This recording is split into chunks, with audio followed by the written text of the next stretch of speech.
Hey, what's happening, YouTube? Welcome back to check out another beer. I'm going to actually take a look at one out of Massachusetts. This comes from a microbrewery called Pretty Things Beer and Ale Project.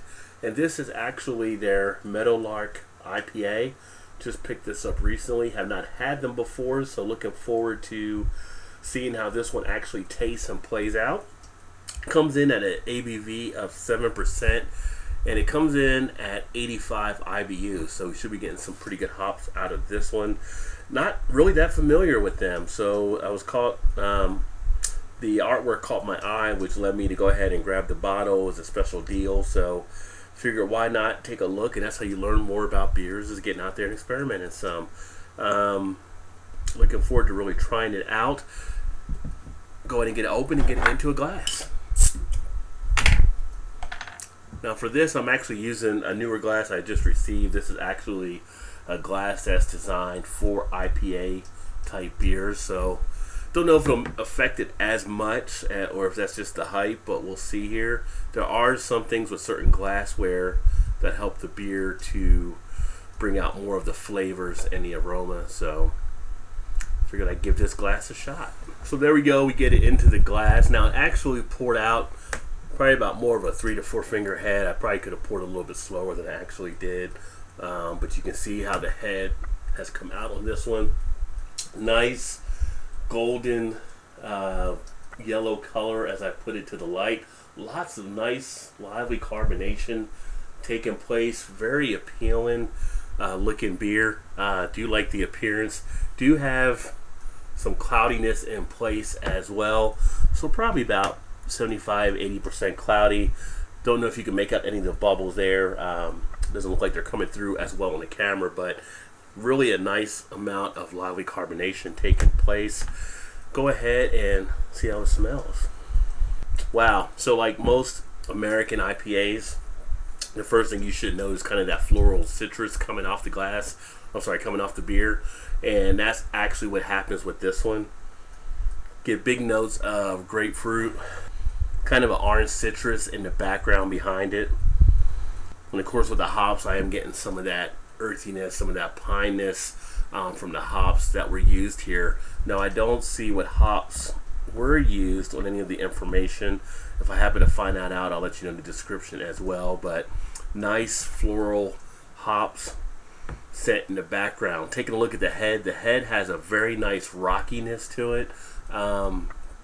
Nice bubble action in there. Already starting to lace the glass as the head dissipates slightly, but the head is really hanging in there nicely. As you can see, it's not moving at any quick pace at all, so that should leave some nice lacing behind. I'm going to get a taste. Initial feeling is your big moderate to strong bitterness taking place. Gets there, hits the tongue very nicely. On the back end, it does smooth out. Ends up with a nice crisp finish. Very nice dry texture. Mouthfeel wise, you get a nice medium to full body experience. You do get some of those flavors in the mouth as well. No aftertaste left behind. Some of the more recent American IPAs I've had that little bit of a lingering aftertaste. This one is so crisp on the back end, you're not getting that, which is really nice. Definitely what you want to expect if you're having an American IPA. Very much crisp overall. No complaints at all on the taste of this one. And now you can see some of the lacing, as I mentioned, taking place on the glass as I drink it down too. So overall, very nice beer. Right there what you would want, like I mentioned, for an American IPA. The things that make some of these stand out nowadays are just that slight little differences. There's nothing really too different to make it stand out, but as far as the category itself, I think it hits the mark of what an American IPA should be. Go ahead and check some of the ratings here. Well, Beer Advocate, they actually rank it as a 91 for outstanding. Rate Beer actually ranks it 98 overall and 98 for style, so they have it being knocked out of the ballpark pretty much. And then on Untapped, they actually have it ranked at a 3.78 bottle cap. So overall, across those three sites, it does hold up pretty well. For me, I'm going to actually give this an A rating. I think it's solid. I think it delivers everything you're supposed to get for an American IPA. Gives you that floral, that citrus up front with the smell. Gives you that nice bitterness that you expect to have, but then smooths out very nicely on the back end where it has a crisp ending.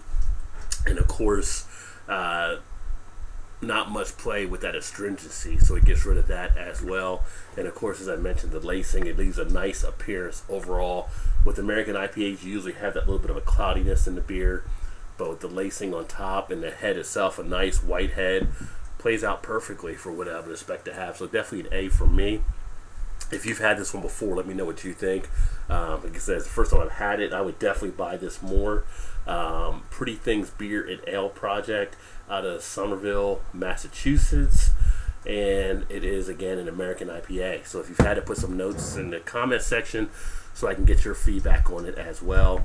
If you like the video, of course, please make sure you hit that like button for me. And if you're not subscribed already, make sure you subscribe if you want to stay up to speed on other videos going forward. But yeah, this is definitely a winner from them. I actually have 4 or 5 more bottles like this from different ones, so I'm looking forward now to really trying those. But definitely appreciate you swinging by to check out another video. Cheers, and I hope to see you next time. And just keep drinking good craft beer.